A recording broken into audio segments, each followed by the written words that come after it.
Andhra Pradesh cabinet కు కసరత్తు. ఆశావహుల్లో నెలకొన్న ఉత్కంఠ.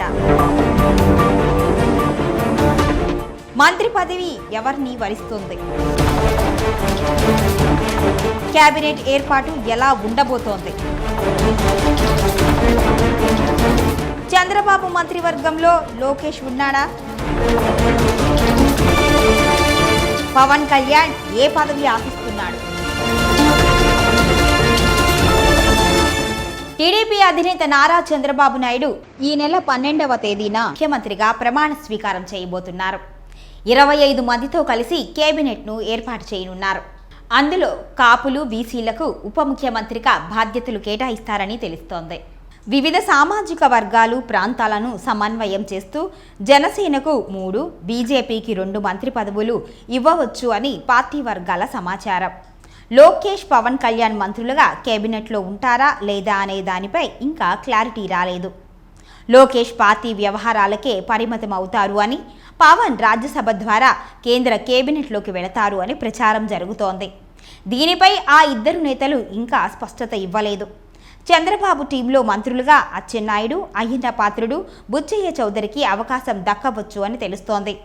కాపు కోటాలో ఎమ్మెల్యేలు నిమ్మల రామానాయుడు, చినరాజప్పతో పాటు కూనా రవికుమార్, కొండ్రు మురళీమోహన్, కళా వెంకట్రావు, యనమల రామకృష్ణ, జ్యోతుల నెహ్రూ పోటీ పడుతున్నారు.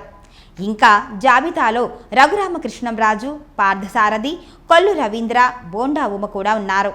పార్టీలోని సీనియర్లకు ప్రాధాన్యం ఇస్తూనే యువత, మహిళల ప్రాతినిధ్యంతో వివిధ ప్రాంతాలకు ప్రాతినిధ్యం ఇస్తూ మంత్రివర్గాన్ని ఏర్పాటు చేయనున్నారు. కూటమిలో భాగమైన బీజేపీ, జనసేనకు 5 మంత్రి పదవులు వచ్చే అవకాశాలు ఉన్నట్లుగా తెలుస్తోంది. బీజేపీ నుంచి సుజనా చౌదరి, కామినేని శ్రీనివాస్, విష్ణుకుమార్ రాజు ప్రయత్నిస్తున్నట్లుగా తెలుస్తోంది.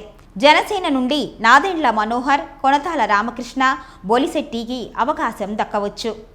ఇంకా గుంటూరు జిల్లా నుంచి కన్నా లక్ష్మీనారాయణ, శ్రావణ్ కుమార్, నక్కా ఆనంద్ బాబు, ప్రకాశం నుంచి ఏలూరి సాంబశివరావు, గొట్టిపాటి రవికుమార్, నెల్లూరు నుంచి ఆనం రామనారాయణ రెడ్డి, సోమిరెడ్డి చంద్రమోహన్ రెడ్డి, కర్నూలు నుంచి కోట్ల సూర్యప్రకాష్ రెడ్డి, బీసీ జనార్దన్ రెడ్డి, ఇక కడప నుంచి సుధాకర్ యాదవ్, మాధవిరెడ్డి, ఎమ్మెల్సీ భూమిరెడ్డి రామ్గోపాల్ రెడ్డి, అనంతపురం నుంచి కాల్వ శ్రీనివాసులు, పయ్యావుల కేశవ్ పేర్లు వినిపిస్తున్నాయి.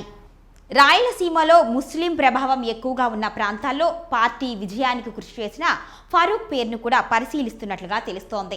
అదేవిధంగా మహిళల కోటాలో బండారు శ్రావణి, యనమల దివ్య, శిరీష, సబిత, అఖిలప్రియ ప్రేర్లను కూడా పరిశీలించినట్లుగా తెలుస్తోంది.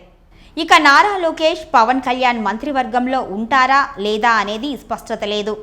లోకేష్ను పార్టీ వ్యవహారాలకే పరిమితం చేస్తారా లేక మంత్రివర్గంలోకి తీసుకుంటారా అంటే చంద్రబాబు నిర్ణయము అని లోకేష్ చెబుతున్నారు. పవన్ విషయానికి వస్తే ఆయనకు పెండింగ్లో ఉన్న సినిమాలను పూర్తి చేయాల్సిన అవసరం ఉంది. రాజ్యసభ సభ్యుడిగా కేంద్ర కేబినెట్లోకి ప్రవేశించాలి అని యోచిస్తున్నట్లుగా ప్రచారం జరుగుతోంది. దీనిపై పవన్ కళ్యాణ్ ఇంకా స్పష్టత ఇవ్వలేదు. పవన్, లోకేష్ ఇద్దరు మంత్రివర్గంలో ఉంటే 2 గ్రూపులుగా విడిపోవచ్చు అని చంద్రబాబు భావిస్తున్నట్లుగా సమాచారం. అందుకే వీళ్ళిద్దరి విషయంలో చంద్రబాబు ఇంకా ఓ నిర్ణయానికి రాలేదు అని మంత్రివర్గాల నుంచి వినిపిస్తోంది. మరి ఎవరికి మంత్రివర్గం వరించబోతుందో తెలియాలి అంటే కాస్త వేచి చూడాలి. ఈ వీడియో మీకు నచ్చితే ఇలాంటి మరిన్ని వీడియోల కోసం మా ఛానల్ని సబ్స్క్రైబ్ చేయండి, లైక్ చేయండి, కామెంట్ చేయండి, షేర్ చేయండి.